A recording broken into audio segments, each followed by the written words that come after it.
So welcome back to the podcast. Today we have a very special guest. At the age of 7, he started communicating with spirits, and this went on for a few years before a bad experience caused him to stop.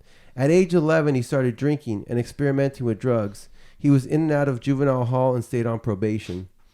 At age 16, his best friend was killed and died in his arms, and from that day forward, he stopped using drugs. He was kept busy with work, but fell back into the criminal mindset and was convicted of carjacking.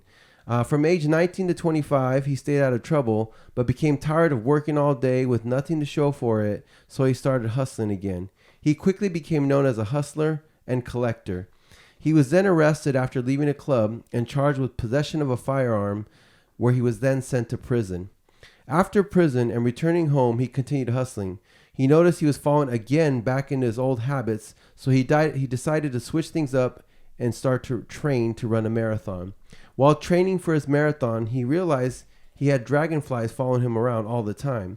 After 4 months of training, the day was near, and he had spoken to the organizers of the SF Marathon to get permission to ask his girlfriend for her hand in marriage on the stage after the race. However, 2 days prior, he went out with his brothers for a pre-celebration, and that's where he got into an altercation where he was held at gunpoint. However, that made him realize he was not afraid of death. And that is where his spiritual journey really started. Welcome to the podcast, Waldo Merino. Thank you. Welcome, Waldo. Thank you. Yeah, good to have you, man. Good to be here. Yeah, I mean, I know you got a lot of things going on right now, and but what we like to start always with getting to know you. Obviously, I explained a little bit of your childhood right here, but I like to for everyone to get to know like how you grew up, how things kind of transpired, because when they know how you were raised and how you grew up, then they can connect with you better and they can understand your journey. Okay. So I don't know, let's start at the beginning. Like, where'd you grow up? How was that? Well, I grew up in Hayward, California with 4 of my brothers. 4 brothers? And 1 sister. Wow, that's 5 boys in the home? Yeah. Ooh. So, yeah. My mom had her hands filled. Yeah. What was it like growing up with 4 brothers? It was well, that's 4 blood brothers, and then my half brothers will come in and out of our lives also, which is 3 of them. Oh wow! So yeah, 7 boys. Yeah, it was hectic. Yeah. So, yeah. So what? I mean, was there like a lot of fighting? For the most part, I feel like we didn't fight with each other, but there was always fighting. It's always Yeah. For me, it's always been part of my part of me. Part of me fighting. Okay. Part of me. Yeah. Part of me. So growing up with 4 brothers in Hayward, and have you always been in Hayward? I lived in Hayward till about 15, okay. 16. Okay. And that's when things really started getting bad, and my mom finally decided to try to get out of the hood and go to Tracy. But me being a knucklehead, I take my troubles everywhere I go. Yeah. So like what they say, you could take the kid out of the hood, but you can't take the hood out of the kid. And that's exactly. I went over there the very first day of school. I had my Hayward shirt on to let everybody know where I'm from. Yeah. So yeah. So what was it like growing up in Hayward? Like, I feel like it was good. It was good.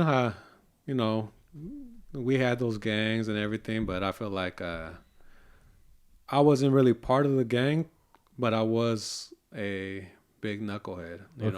Experimenting with drugs, doing home burglaries. That was my thing. Okay.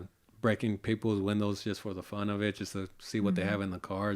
Wow. I was one of those kids, just doing things just because I can. Yeah. That was just because you just always were like that, or was it kind of something that happened to you? No, I feel like it was a rush. It was just okay. It's just I like it was something I enjoyed doing. Even though I would, when I would get that bad gut feeling, and I would still do it, and I would get arrested, or something bad would happen. But it's something that I don't know why I did it. To be honest with you, it was something I just did. Okay, it was something I did, and yeah. You were like an adrenaline junkie. I was. Yes. So it seems like you were an adrenaline junkie, but you just didn't have the right outlet for it. Yeah. And they tried putting me in like Taekwondo as a kid, but it just that didn't really, You said Taekwondo. Yeah. Yeah. So that right there. So I feel like now as an adult, I understand that you can't have kids bored. Right. You know, you can't always rely on the television and video games for a child to sit there and waste time. I was bored. Right. I had nothing to do. You know, what better way to hang? You know, a kid spends his time looking for something to do. My thing was to go smoke weed, go drink, and walking up and down the street and seeing Right. what opportunity arises, and that's what I did. Yeah. Like they say, idle hands are the hands of the devil, or something like Yeah. that. Yeah. So basically, you were a kid who had a lot, maybe like a lot of energy, or like you sought the adrenaline, but you just had nothing to do, basically. Yeah, that and all, and I didn't have an outlet, as you said. Okay. They did, you know, teachers all would, you know, tell my mom he may be ADD or ADHD, and Yeah. and you know, I was in counseling since I was like 7 to like 12, 13, and finally I'm like, I'm not going back. And Yeah. so I feel like it was just my surroundings, Okay. seeing things go around, seeing things happen in my home. Right. You know, parents fighting, and Yeah. and then, you know, mom always trying to get me to spy on dad, and dad leaving, dad having another family. I do feel like all that contributed to me. What's the word I'm looking for? Rebelling. To rebel. Yeah. But then again, I was bored. Right. Yeah. So I mean, you had a lot of like confusion or pent up emotion, but in the end, you just had no way to release it. Yeah. So, and I guess, you know, you said you grew up in the hood, or not the nice part of Hayward. You know, I mean, there's nothing else to do but get in trouble. You know. Let's get to the. You said you started communicating with spirits at 7, right? Yeah. So how did that start? Was it just kind of like a natural thing? So basically, with that backstory with my mom. My mom would always, you know, she's very Catholic. She's very religious. Till this day, she goes to church 4 or 5 times, you know, a week. Wow. Yeah. So she's very, very, very, very, very, very religious. Yeah. I myself am not religious anymore, but at that time, she even right now, she would dream, and she would her visions would always speak to her, and it would always come true. Always. Oh, wow. And the one that I remember the most was when the Twin Towers fell. I was in 7th grade, and I remember waking up and hearing my mom scream and cry, and then she woke up, and she told us like she saw 2 towers fall, and she saw a lot of people die. And then as we were getting ready for school, we turned on the TV, and then the Twin Towers came up. Wow. Yeah. That was the same day? That same day. Wow. Same day. So she dreamt about it that night, and it happened in the morning. Yeah, and it happened that morning. And so I feel like my family has a gift that we never really unlocked, you know, through blood or DNA. And now, and as an adult, my sister now, she receives those visions, but she receives the visions of people ready to pass, people ready to leave, you know, whether it being, you know, her friends, grandma or grandpa, they will come to her in her dream and let her know, like, I'm ready to go. Right. And she will call, you know, her friends or whoever it may be, and tell them, hey, your grandma's ready to go, and they will go say their goodbyes. 2 days later, they'd be gone. Wow. So as an adult now, I understand that this is a gift that I have, and as growing up, I always thought it was normal that all Hispanic parents, you know, all Hispanic families have, you know, they have this one, that mom is always like this vessel or vision that receives visions or whatever it may be. I always thought it was normal. Yeah. But now I'm understanding that it wasn't normal. Yeah. All right. So going back to your question about the spirit thing, it wasn't that I was able to like really communicate one-on-one. What had happened was we started at that time, that's when the Ouija board started coming out and becoming popular. Right, the little game. And then we would, you know, play with it. You know, they taught us how to make it, and we would play with it, and we would do this for fun. You know, we grew up in a duplex area, and fortunately, we like we would almost, it was 2, 4, 6, 8. It was 8 duplexes, and 7 out of those 8 had kids my age. So we were we were tight, and we're Big still community. tight to we're still tight to this day. How many of us it total, you guys? Man, it was, the circle was probably about 10 of us. Okay. So but so we would all, play this game and, do it in the dark and just, we thought it was a game. Yeah. Then I realized that it wasn't a game, that now I realize it was, the magic that I have, that it was really actually making it happen. And that's when things started getting scary, because then we really did start communicating with things. Right. Mm-hmm. And the moment, like I said, this went on for a few years. And then the moment that kind of that really scared me and just made me never want to do it again was when we had made a board, and I remember someone, a friend coming over, and he's like, let's play. And I'm like, okay. And then we start communicating, and one of the rules is you're supposed to say goodbye. Mm-hmm. Goodbye to the spirit? Goodbye to the spirit. Okay. And we were trying to say goodbye. It wasn't letting us say goodbye. Oh, he's like, I ain't saying goodbye. No, it wasn't letting us say goodbye. And I remember even putting it, trying to put it to say no, and it wouldn't let us say goodbye. And I remember all of us taking our hands off and then it moving, and then we're like, oh shit.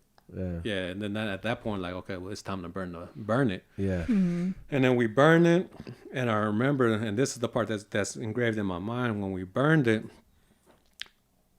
a little wind tornado came, and as it came, it picked up all the ashes, and as it picked up all the ashes, it conformed into a face, and it stayed a face.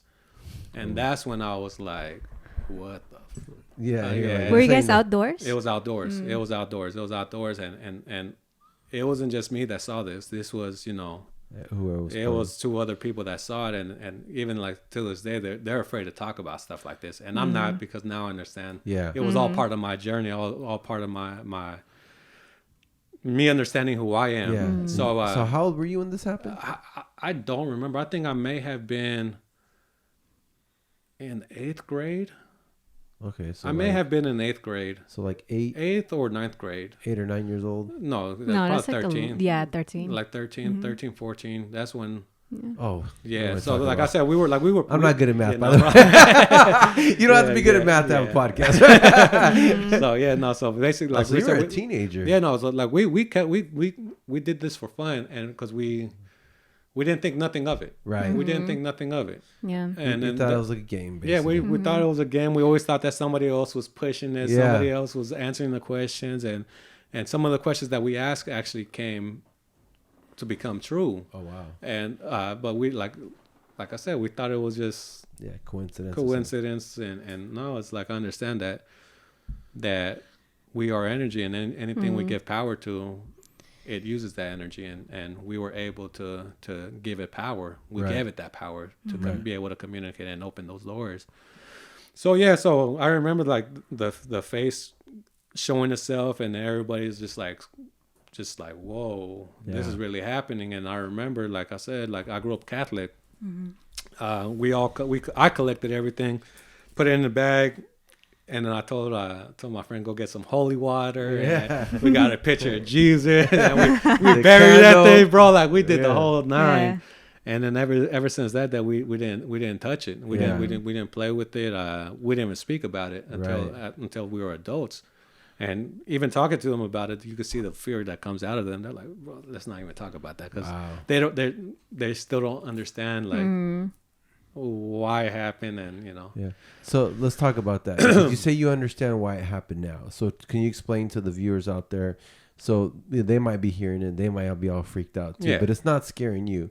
No. So what do you understand about that now, and why does it not scare you? I understand that it was part of my journey, part of my process, part of me. I understand that my first 3 ceremonies in doing plant medicine, which was ayahuasca, I was able to finally let go of you may call it energy, you may call it spirits. It's the same thing. Right. My first ceremony, I was able to let one out, like a big one. I remember just, yeah, it was a big one, and everyone felt it in ceremony. Wow. My second ceremony was more getting me prepared for my third ceremony, because it was telling me like, no, you be prepared for your third ceremony. It's gonna be something big is gonna happen. Wow. Then that's when my third ceremony came out, and I was able to let go of two more energy, spirits, whatever you want to call it. And so like I understand that I had to carry that with me for those 20 years, and I don't know if it was a good energy, bad energy, but I understand that it was there with me the whole time. Right. Us as humans, we have choices. We could do good or bad.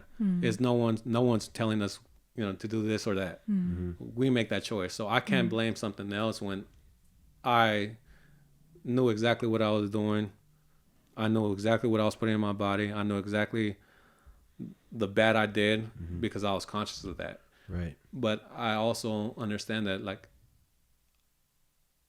it was my journey. It was it was to show me how strong I am spiritually. Right. And to understand that I don't let fear in my heart, which is what a lot of people do, and they let fear in their heart, and that's what's killing people, fear. And so it taught me to be strong. It showed me how strong I am in the spirit realm. It showed me how strong I am in this realm. And that's why in my ceremonies I'm able to see, feel, and understand things that not everyone could understand, and not everyone is able to, or even want to experience some of the things that go on and that show itself. Right. That's how I understood like how strong I really am in the spirit realm, and then that was just the beginning of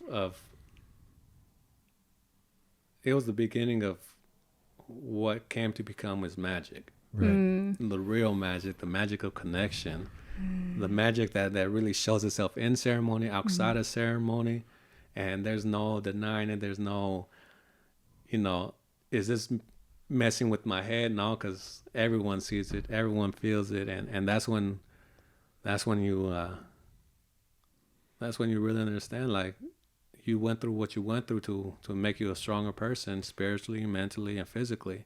Yeah, a lot of times people don't understand that, or maybe you don't understand it till later, because the lessons come later, right? It took me 30 years. Yeah, that's crazy. 30 years. So real quick, and then you mentioned so do you believe that you're the one that conjured that spirit? It wasn't the other two? Okay, so that right there, I believe I was, and the reason why I want to say I believe it was me, because as my mom being very religious, she sensed something that wasn't right about me. And so she would take me to priests. They would try to do exorcism on me and everything. Like, and so like they would say, try to take whatever out of me. Yeah. And the thing is, it wasn't supposed to come out. It was supposed to stay there to show me how strong I was. Okay. So that's why I don't understand. I don't know if it was good or bad. Right. I don't know, but it made me who I am today. Yeah. I carried that with me 20 years. Wow. Not knowing if it's good or bad. Right. Because it's crazy. Yeah. So it sounds like through understanding and accepting, you basically the fear went away. Yeah. Right. The fear went completely away once you what's the word?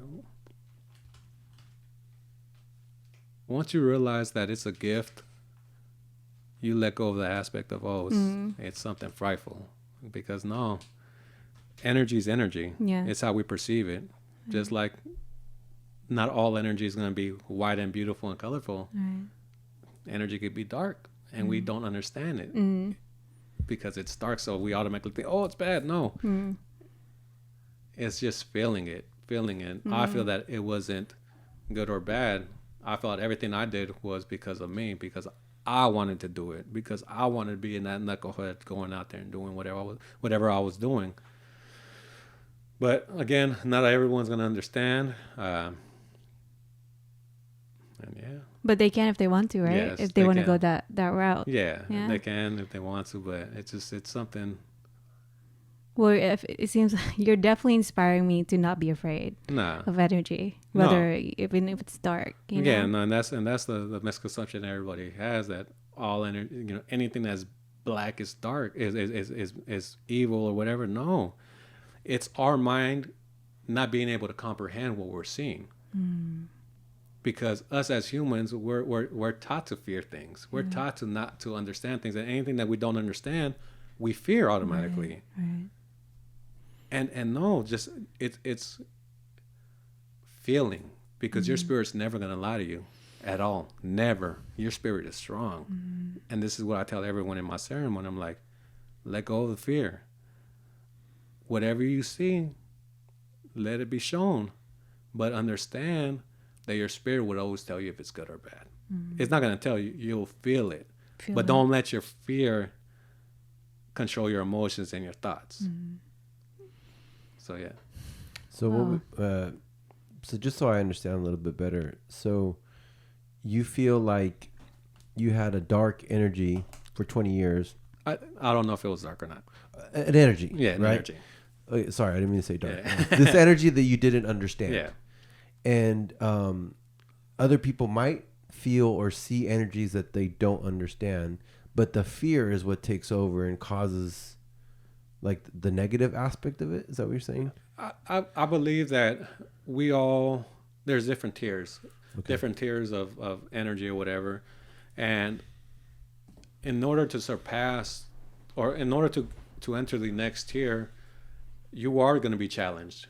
You will be challenged, and it will show you some ugly, dark things. But if you understand who you are and how strong your spirit is, and you push that aside, then the energy switches, and it's more like, okay, welcome, keep going.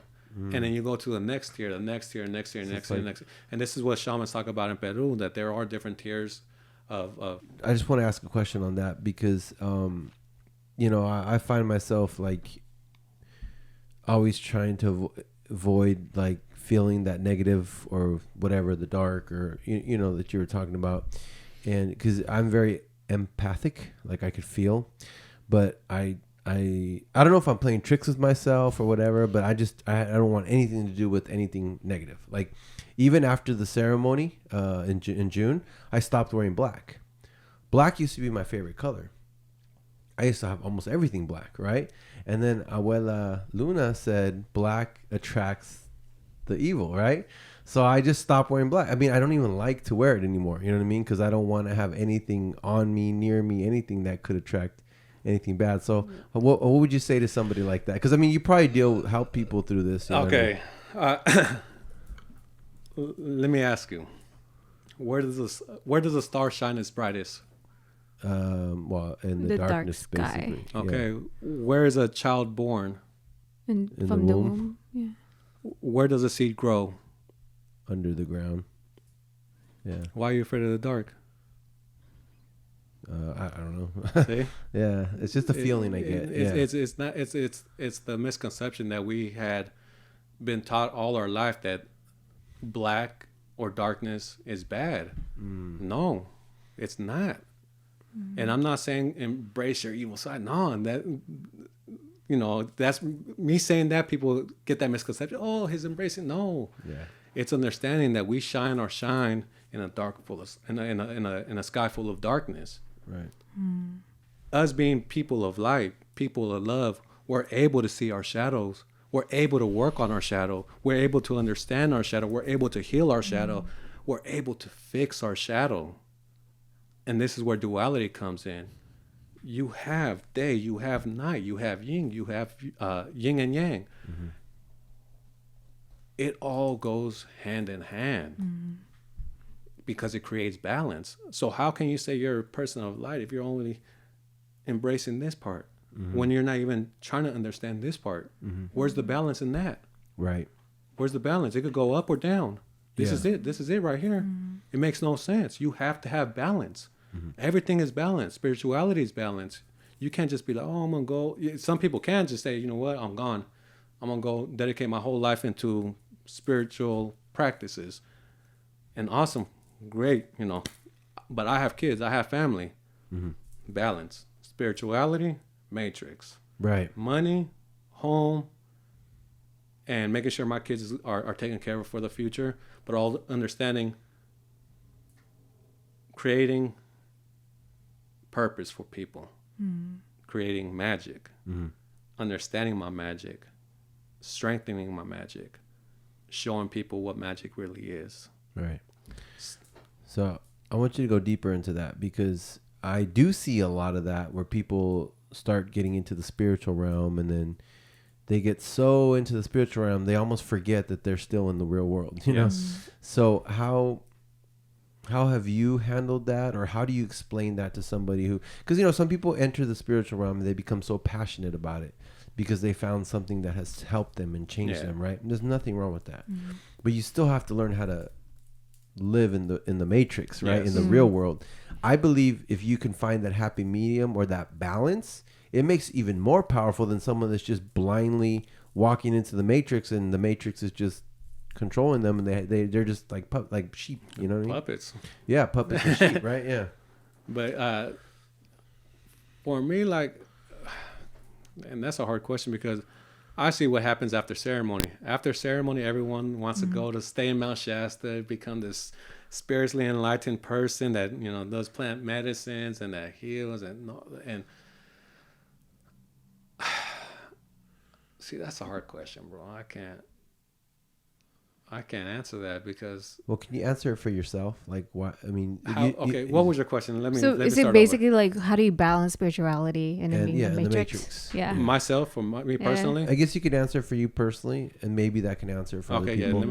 Me personally, it's I know I have kids. Okay. I know I have to be there for them. Yeah. I know I have to set them up also for their future. I know I have bills to pay. I have to buy land for the ceremony. I have to buy a home for my family. I have vehicles to take care of. I know that I can't just say, I'm going to go dedicate all my time into my spiritual practice and leave all this aside. How am I going to pay for my land if I don't have balance with the matrix? Yeah. How am I going to pay for the taxes? And you hear about people losing their land all the time by not paying taxes. Yeah. So, which is a tiny bill, but they can lose the whole piece of land. Yeah, they can lose the whole thing. So that right there, you know, I understand that my balance is what's keeping me afloat, but my balance also is what's allowing me to stay connected with everyone else. People that are barely coming into this path, people that are ready to receive the medicine, people that understand that, you know, I came from where I came from. I did what I did, and I'm never going to be someone that I'm not. I'm not going to say that I'm going to sit here and I don't, you know, lose my temper. No, that's BS. I do get frustrated sometimes, and sometimes I do cuss out somebody that, you know, cuts me off, and I'm like, oh, why did I do that? But it's recognizing it, but, you know, but that's beside the point. But it's balance. Everything is balance. Everything is balance. Without balance, we wouldn't be here. Yeah. And people that's choosing just to choose one path, like spirituality, and forgetting about the matrix is for me, is like, are you really living life? The life that we're supposed to live, this lifetime that we're doing in this realm, the human experience. Yeah. Are you really living it, or are you just going back to the spirit realm? Yeah. So what is the purpose of your spirit coming down to this plane again if you're gonna just go stay up there and not have your human experience? That's powerful. Yeah. So okay, well, I mean, I think that was a good answer. You know, and I appreciate that. So, you know, we'll talk a little bit more about, actually, I guess, so from that experience, do you think that's what kind of drove you into like the drugs and the you know, the hustling and all that? No, I feel like me being bored, at that time also, like I would work. I don't know if I would sell newspaper subscriptions, and we were making a lot of money. At the age of 13, I was making like $500 a week. Wow. And it was conning people At basically. 13, At 13, bro. Yeah. Conning people. So my money went to weed. My money went to drink. My money went to surround sound or whatever. Yeah. And it was also an opportunity for me to go knock on people's houses and see who was home, and who wasn't home, they'd get robbed. Right. So I feel like that was just, I don't know. It's making money, but then also just doing things for the fun of it, just to get things that, I couldn't have at home. My parents didn't buy me new clothes. I was always given hand-downs, game consoles we didn't have, we bought ourselves. Right. So I seen what everyone else had also, and I wanted part of it, and I would take it. Yeah. Were your parents always working? My mom was. My dad, he was working, but also he would come in and out of our life. And I feel like, as an adult now, I understand that my mom wasn't perfect. She wanted me to, spy on my dad, and you shouldn't ask your child to go to places to go see if your dad's cheating on your mom. Things like that. Like I feel like it's not right for a child to see. Yeah. And I do feel like I held a lot of anger towards my dad, but at the same time, I understood that, like, it takes two to tango, and it wasn't just my dad's fault. Like, my mom had her. The dark and the light, right? Yeah. The balance. The balance. Yeah. So, yeah. No, I mean, that makes a lot of sense, because you were put in a position at a young age that you probably were just not even mentally ready for. Nah, bro. And even me being so curious, like, I would always, listen in the door just to hear my parents argue, like, and them knowing that we're listening, they would still, argue, and, Yeah. So, like, stuff like that, just I feel like it affects children. Yeah. Absolutely. Now as an adult, I see, like, I would, like, with my partner, I would never argue in front of my kids. Never. Yeah, that's powerful. I would always do it. If we're gonna talk, let's talk. Outside or in the bedroom. But there shouldn't be no screaming. Yeah, it's like creating that boundaries, and it's pretty healthy. Yeah. Yeah, because they say a child is molded from 0 to 7. That's where your subconscious is programmed. After 7, it's like it's on playback mode. So anything that happened to you from 0 to 7 is like ingrained in your subconscious. And it's very difficult to change it. It can only be changed through hypnosis or stuff like medicine. Plant medicine. Yeah. Or like repetition. Yeah. That's why sports and music and all these talents are constant practice and repetition, right? So you're right. Like anything the kids see from 0 to 7, whether their parents realize it or not, they're actually imprinting on their kids, And that's crazy. How old were you when your mom had you basically investigating for her? Oh no, like I from what I remember, like probably like 7 to 12 or something like that, or 6 to like, I don't know. I was a kid. Was she just you, or was she used like? No, I feel like I was the go-to. Why do you think that was? I don't know. Maybe you're smart. No, You're the smart one, the sneaky one. I was a sneaky one. Yeah, the sneaky one, was a right? sneaky one. Gonna be able to get away with it. Yeah, I was a sneaky one, but I don't know. Like it was, since I could remember, my mama would always tell me, I was special. And I feel like that's what kept her close, like always wanting her, to have me by her side.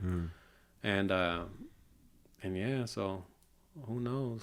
Maybe she had a vision or a dream that she never told you about. Nah, her vision for me was to be a priest. Oh, really? But then as I kept on getting, worse and worse, then it became, you can't be a priest no more. Okay, you'll be a pastor. Then after that, you can't be a pastor no more because you're, doing this and that. Then you'll just talk about your life experience, but for the church.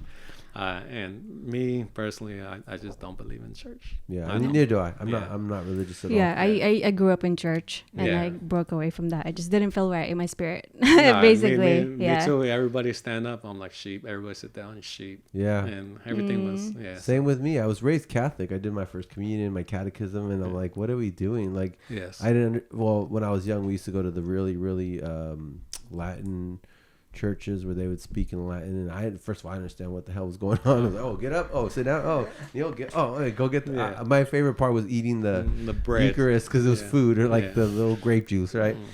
So symbolism for cannibal. Right. Cannibalism. Oh, I didn't even think about that. So here's the thing. I saw a quote. It says, religion is about control. It is. Spirituality is about self-discovery. So again, nothing against people who are religious and all that. But for me, spirituality made more sense, right? Because I'm about discovering myself and my purpose and understanding your own path. Exactly, right? I mean, that's what this whole podcast is about. We want to inspire people to find their true purpose and follow their path, their bliss, as we say it, right? Because what is life if you're not doing what you're put on this earth to do? You know what I mean? Like, what are you here for then? You're here to live somebody else's life or to please other people? Like, so, you know, the statistic is about 97% of people hate what they do. Or they do not like it. 87% of people don't like it. 10% of people hate it. So that's 97% of the population that is not living their purpose.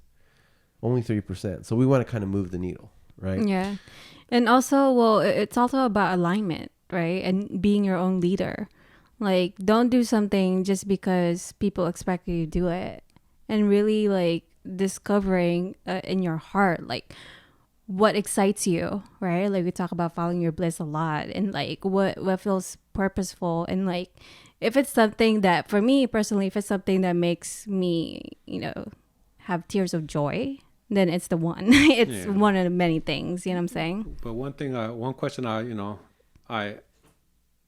I ask myself, if I were to die today, would I die a happy person? Would I feel like I fulfilled my purpose? And my answer is, if I die today, I would feel like that I fulfilled my purpose because I started my path. And then I know my path is just starting. Path is just starting, but I could die a happy man today and know that my kids will still be taken care of. That's awesome. So it's you have to be able to ask yourself that, if I die today, will I die a happy man or a happy woman? Right. So that's powerful too, by the way. Yeah. So you had that event happen where you were faced with a gun to your head, right? Talk about that a little bit, because that was the beginning of your spiritual journey. So what happened? Like, so basically, going back to like training, you know, I trained for 4 months for my very first marathon. Right. Literally, like every day I would be running. I started off with 1.8 miles and I was ready to throw up. Yeah. 2 months later, I ran my first half marathon. Wow. An hour 56. 2 weeks after that, I did my second half marathon, an hour 48. Wow. 2 months after that, I ran my first marathon. So I feel like, you know, I did so much training. I wanted to enjoy myself. And my younger brother had flown in from Hawaii to run the marathon with me, because he had like four or five marathons underneath his belt already. So we're like, okay, let's go out. We go out, we start bar hopping. I'm not drinking because I know I have a run to do. But both of my brothers are drinking. Anyway, something happens. Altercation started happening. An argument happened, and my brother was going to get in a fist fight with someone. Things de-escalated. You know, we got there. I got there, and, you know, the energy calmed down. Yeah. And then someone else decided to come in to what was already de-escalated, and wanted to start pumping his chest. And I love fighting. Right. Like, I have no problem getting punched in the face. I have no problem punching somebody else in the face. And so he wanted to be all bold-chested with his, you know, chest out, taking off his shirt. Like, who wants something? I'm like, raise my hand. I'm here. I'll fight you. Yeah. You know, I haven't fought in a while. So, so I was like, okay. I took off my shirt. I was ready, and then next thing you know, I just hear, and I'm like, oh shit. And then that's when I knew somebody was already running up on me. And he started pointing the gun, you know, at my chest and then pointing at my head. And me being in the old business that I was in, I was with some real killers. Some people that really was out there shooting, that really did some dirt. And I looked at this man in his eyes, and I knew that he wasn't going to pull a trigger. I knew he you know, I knew he wasn't gonna pull the trigger, but at the same time, there's always that little thought, like, oh, you know, if he pulls that trigger, I'm gone. And I remember as soon as he had pointed at my head, like the thought that came in my head was like, I'm gonna just be another story. I'm just going to be another story. Young Hispanic male coming out of prison. And this is exactly what's going in my head when all this is going on in a split second. Young Hispanic male comes out of prison, trains for his marathon, organized a proposal with the San Francisco administration to ask his wife her hand in marriage. Gets killed 2 days before. And this is exactly what was going on in my head. And I'm like, I'm just going to be another story now. Another story. And then I'm like, but I'm okay with that. If it's my time, it's my time. I didn't run. I didn't panic. One of my younger brother, I seen him run off. My other brother just kind of like stood back, and I was just there like, if it happens, it happens. Nothing I could do about it now. But I feel like when I had that thought, that's when I really looked at him in his eyes, and I'm like, and that's when I realized like, he's not gonna pull the trigger. He's not. And that's when he started shooting in the air, and I literally walked across the street while he was shooting. The bouncer across the street at the club told us that we couldn't go in because they're shooting at us. But I walked across the street, literally walked across the street because I know he wasn't pointing at me. I know he wasn't gonna shoot me. That's but so that but it woke me up. It told me like, damn, bro, like you really are afraid to die. And I feel like that's what plant medicine does. It makes you realize death doesn't exist. And for me to embrace the aspect of me being able to lose my life and not being fearful of it, and then going into plant medicine, that's why my journey has been so fast. That's why my journey was like, you're finally ready. You're ready. Time to take off. And this is what happened. That's what just set me off. Like, okay, the universe said, okay, now let me show you some magic. I didn't realize it was magic. I thought it was just, coincidences. But now it was like, no, okay, you're ready now. You accept it. Okay, time to take off. Wow. And I had no choice now. It was like, okay, boom, and I'm gone. It's like through your acceptance, right? Yeah. Through your acceptance and you being grounded, like the fear is just didn't exist. Yeah, and that's whatsoever. that's why we talk about surrendering in plant medicine. Yeah. Surrendering is letting go. Letting go of that fear, letting go of the aspect of this body and just realizing the true your true self, your highest self. And they say all the time, plant medicine is a near-death experience. And it is a near-death experience. And that's why we connect to the same realm that we connect to when we die, is because we're our true form. Yeah. So when you say near-death experience, what do you mean? Like when you're throwing up, vomiting, purging. It's near-death experience is when you leave your body. Okay. When you leave your body and you go into a ceremony and you're in that sacred realm, that's the near-death experience. You're not going to stay there. And everyone has that fear of, oh, am I going to stay here for the rest of my... No, it's not your time yet. Yeah. But when you die, you will stay there. Yeah. And hopefully you don't have to come back down this way, but do right. Yeah. So, Wow. wait, you said hopefully you won't have to come back this way, do right. Does that mean you believe in heaven and hell? No, I don't believe in heaven or hell. I believe that we are given a choice to come down here. I believe if we don't fulfill what we need to fulfill, we return. Oh, so that's where reincarnation comes in. Yes. And I do believe in reincarnation because I do believe that our spirits are old, but we just don't remember who we are.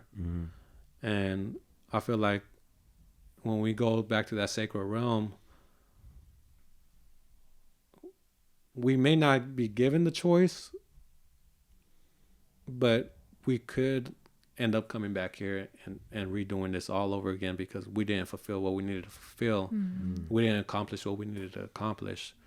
So, but that's my thought, my thoughts. Some people believe in heaven or hell.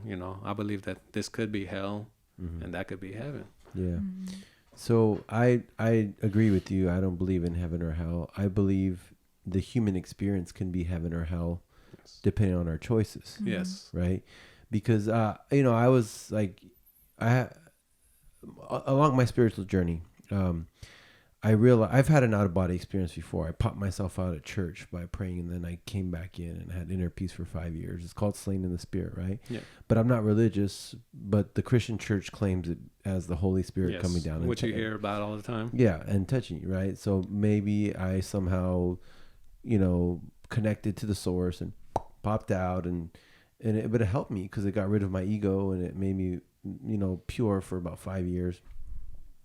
So what I believe for death is that our human experience is over, right? Because we're spiritual beings, we're souls, we're eternal, right? So for me, like you said, I believe your choices on earth make you feel like you're in a living hell or you're in a living heaven, right? Or you're living heaven on earth. So the saying goes.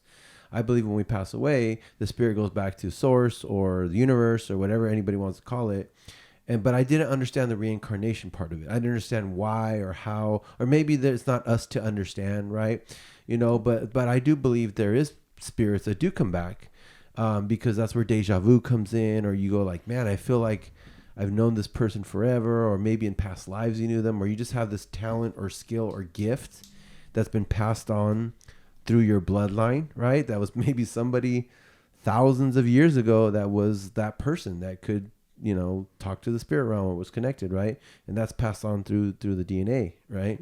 So I believe that, or maybe it's not passed on through the DNA. Maybe you popped out, came back in, popped out, came back in, because you had to figure it out, like you said. And then that's where, like, I feel like it was passed down through blood and spirit, right. Because my process has been very, very fast. Right. And when I say very fast, I mean really fast. Yeah. I'm talking about like all this happened within a year, bro. Your process to become who you are now. Who I am right now. Because within a year. The crazy part is we went to my first ceremony was your last ceremony before the process. Yes. That was right before the process. Yes. Because I followed you and I was like, man, like next thing you know, you're like in Peru and swinging on vines and doing like the real, like legit. It's from the source, right? Yeah. So it's always been it's been second nature for me. Mm-hmm. Everything I do, it feels second nature. Okay. I don't understand some of the things I do. It's not like I watch videos or read a book. It just comes to me. Yeah. It comes to me in ceremony. It's your purpose. It's my purpose, and I go with when I guide ceremony. I go into ceremony with everyone. I drink 3/4 of a cup. Wow. You guys drink a full cup. Yeah. So ever since my first ceremony at the Portal, I always knew I was a vessel. And I always knew I was a vessel, and everyone else seen it. They seen the gift I had. Not necessarily seen it, but they felt it, because when I would speak, everyone stayed quiet and everybody would be attentive. I was Luna's right-hand man. Well, she tried to make me a right-hand man, but then I started questioning everything. But, that's another conversation. But I was the star child over there. And it did boost my ego a little bit. It did. I'm not going to lie. But I always knew I had something special. I always knew it. And my purpose, as soon as I did the medicine, I knew what my calling was. And I forgot where the question was going. What was the question? Yeah. What was the question? Dude, I'm like totally attentive to everything that you're saying. Yeah. Like, seriously. So, I was trying to answer the question and it just started kind of going. Wait, what was it? It's okay. Shoot, I don't even remember the question. But basically, you found your purpose. Oh, yeah. So. Yeah. Oh, and the other thing I wanted to tell you, Joe says this all the time. When you find your purpose, it doesn't take a lot of time. What's your question? It only takes alignment. Yeah. Alignment. I found it from an author, a speaker. Yeah. And that's what happened with me. Like I said, I was this star child there. And then my visions really started speaking to me, and they was telling me it was time to go. Your last ceremony, or no, your first ceremony, which was my last ceremony, I had seen, literally, I was only in ceremony for about 15 minutes. Wow. And I had closed my eyes and I had seen 2 pillars. And these 2 pillars were of serpents with their heads in their mouth. And they were all going in circles. And then what that symbolized to me was that everyone there was stuck. There was no growth. There was no longer growth there. Right. And then when I had opened my eyes, the sand turned into a rattlesnake. And I'm like, I wonder what that means. What does that signify?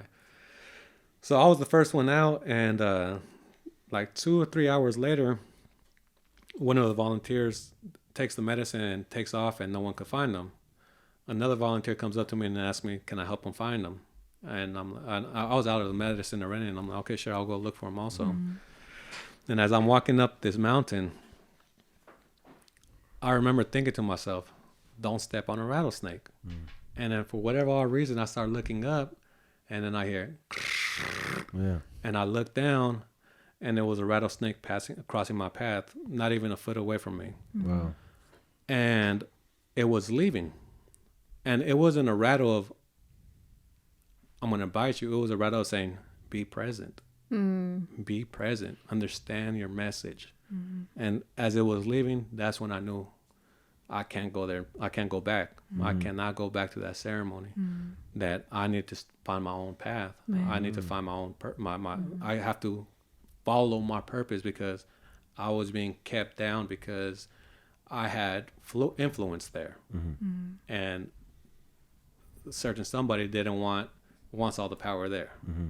And me having influence, it was like, yeah, so it was time for me to leave, and yeah, I left, and then it was something beautiful. It was something beautiful, because then I was invited to another ceremony, and I did my first night ceremony, and that's when I really started understanding duality. And I remember that the shaman there is someone I've never spoken to.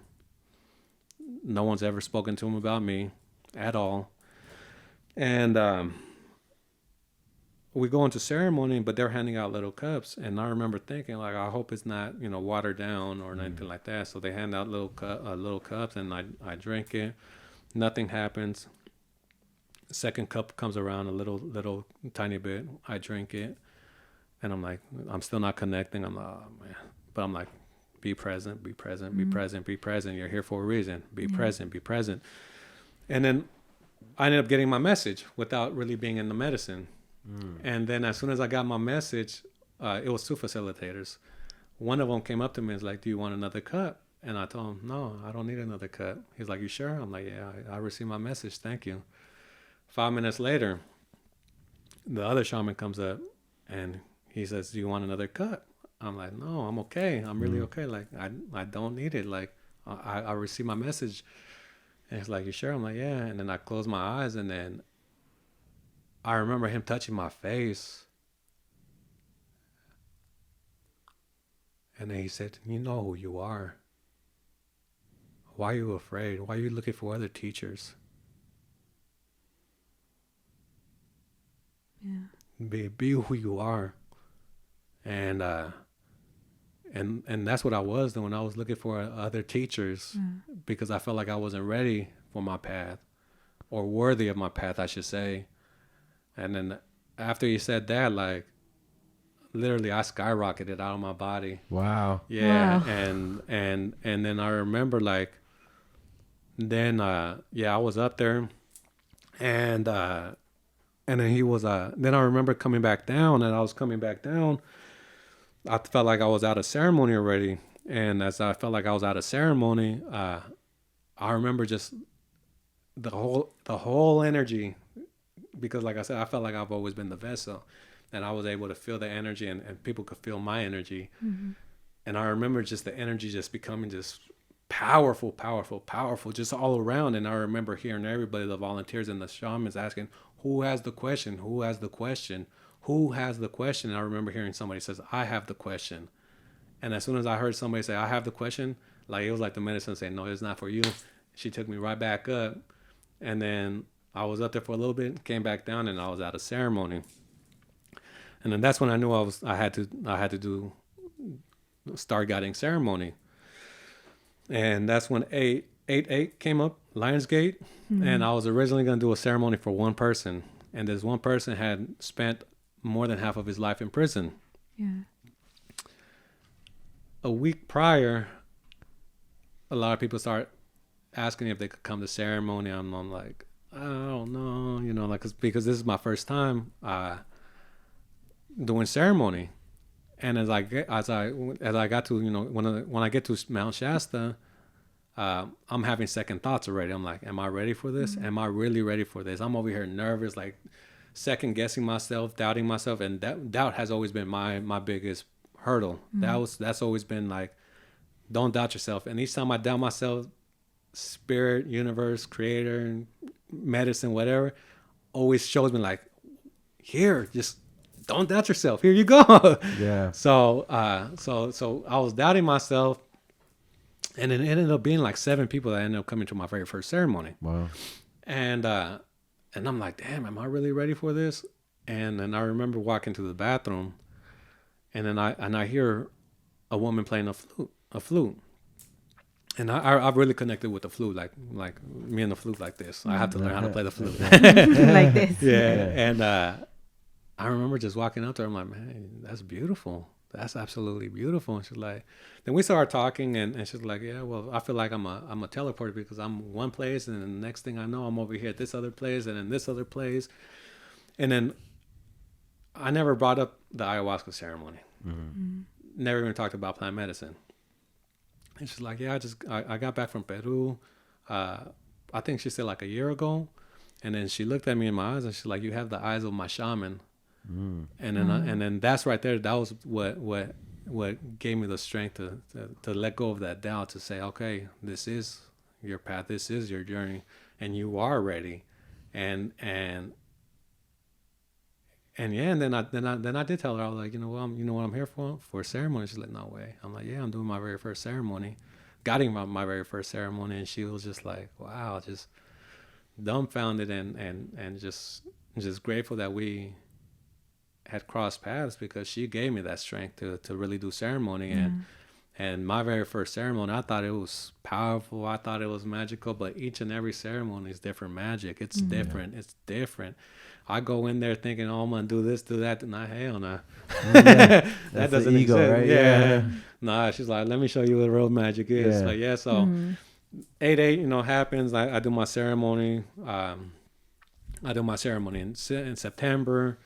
I do my ceremony in October. And all this time, Gloria had always told me, come back to the ceremony, come back to the portal, come back to the portal, come back to the portal.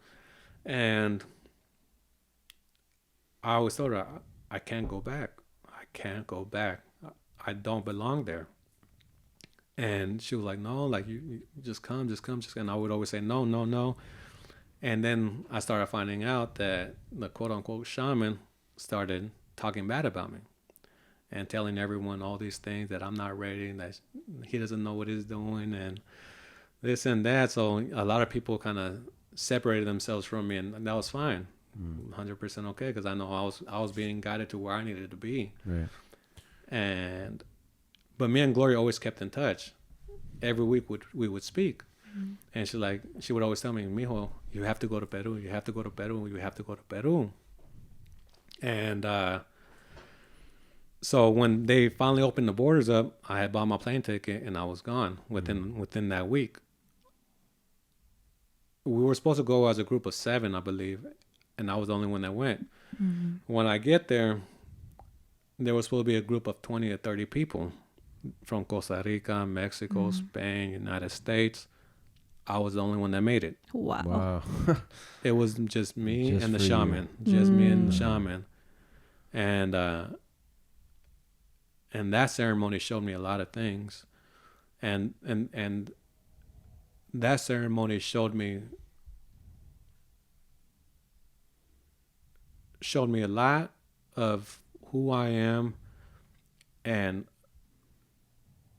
I haven't really shared my ceremony because I didn't want people saying that I was trying to bad talk any other facilitator, because in this community we should be united instead of separated. Right. But that ceremony had shown me that the things that I was seeing that was happening in that ceremony is true. that the shaman had lost their path along the way, whether it be finances, ego, control, or just wanting to be put on that pedestal higher above everyone else. And I've never spoken to anyone about it. The only person I've spoken to about it was Gloria. And so I remember my master plan, which is when you do a dieta, you have a master plan. Yeah. So I did the dieta. So in ceremony, I remember that I was like in a meeting, just like this right here. But it was the medicine, Madre Ayahuasca, my master plan, and I was just here, sitting here, just listening to these two talk, energy, spirits, talk, whatever. And they were both talking, and they were saying, my master plan was telling the medicine, no, she doesn't belong there anymore. She doesn't belong there anymore. It's time to take her out. It's time to take her out. Take her out of the, what's the word I'm looking for? It's time to expel her from this realm, that she's no longer welcomed here. So that was going on. And I remember just thinking like, wow, is this really happening, or is this just all in my head? But you got, okay, and I want you guys to understand, like, if you've gone to ceremony, you know we drink a 2-ounce cup. Yeah. In Peru, you drink probably about 6 to 10 ounces. Ooh. Yes. Wow. And you do this in complete darkness, no candle, in the middle of the night, no lights, no music. It's just you and the medicine. Yes, very intense. When I seen that cup, I was like, damn. Even you're like, damn. Yeah. So yeah, my ceremony started at 8:00 or 9:00. I didn't get out of ceremony until 5:00 in the morning. So there was a lot of things that happened, but this happened in particular. They were talking, and it kind of just faded away. So the next day, it was rest day, and I was just, taking everything in, trying to analyze everything, which you really can't with stuff like that. And then, excuse me. And then my second ceremony comes about. And then my second ceremony, I remember going in fast, and it was night. And I remember like just working with the medicine, and then probably an hour into it, I started becoming afraid. This is the very first time I let fear get to me. Out of all the times I drank the medicine, I was afraid. And when I say I was afraid, tears were coming out of my eyes. I was laying on the floor like, damn. But while that was happening, I was asking myself, like, why am I afraid? Why am I afraid? Afraid of what? Afraid of what? And I was just sitting there just like, damn, like, when is this gonna end? And then all of a sudden, I'm out of ceremony. Like, as fast as it was, like me going in, I was completely out. Like, no trace of the medicine in me. The shaman was trying to whistle, was trying to sing in lecarios. He was brought out of the medicine also at the very same time.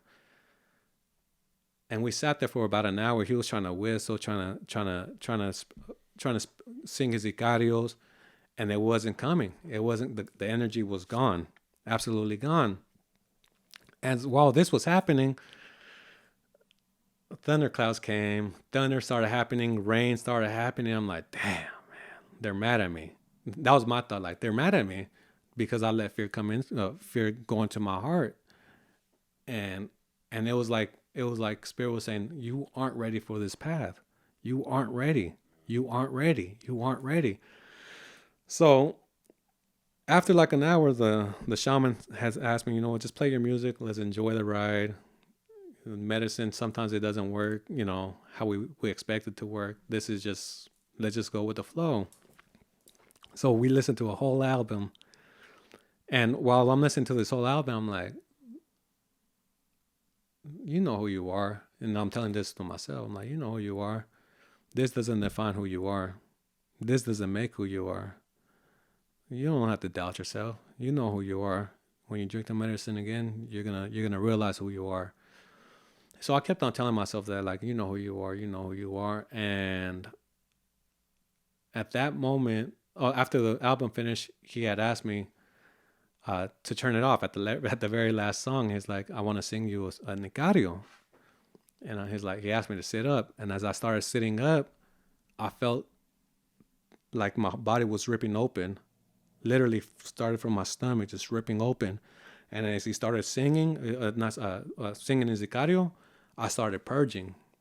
And as I started purging, like, it was like literally every muscle, like my whole body hurted, like physically hurt. And after I had purged what I needed to purge, we both of us went right back into ceremony. And that's where my initiation happened. And that's when my initiation, the medicine said, there you go. Welcome, welcome, welcome. Because like I said, and that has always been my biggest blockage. And so we end up going into ceremony, and man, I thought I had seen magic in my ceremonies. And when I say I think I felt that we had seen magic in my ceremonies, I really mean it. Like, you could see it, feel it, understand it. But after I had let go of that fear, I felt like she was ripping all that out of me. She's like, now you're able to see what real magic is. And that's when he started singing Nicario. And I remember just eyes open. And this is complete darkness. You know, like I said, this is in the middle of the jungle in this little hut with no candles. I remember just looking up and seeing all this sacred geometric shapes, symbolism.